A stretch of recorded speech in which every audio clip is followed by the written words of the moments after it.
beredar alun nama pembalap Repsol Honda Marc Marquez trending di Twitter. Pasalnya, ia melakukan burnout saat tengah melakukan konvoi bersama 20 pembalap MotoGP lainnya. Aksinya itu pun langsung mengundang berbagai reaksi dari warganet. Aksi konvoi itu dilakukan setelah bertemu dengan Presiden Joko Widodo di Istana Negara pada Rabu 16 Maret 2022 pagi.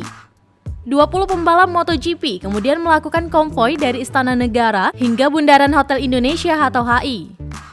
Namun bukan hanya sekedar menyapa warga ibu kota, pembalap Repsol Honda itu juga menghebohkan warga. Dari 15 pembalap MotoGP, Marquez terlihat paling atraktif. Ia bahkan nekat melakukan burnout, padahal di belakangnya terdapat mobil polisi yang mengawal. Video aksinya tersebut kemudian banyak dibagikan di media sosial hingga trending di Twitter.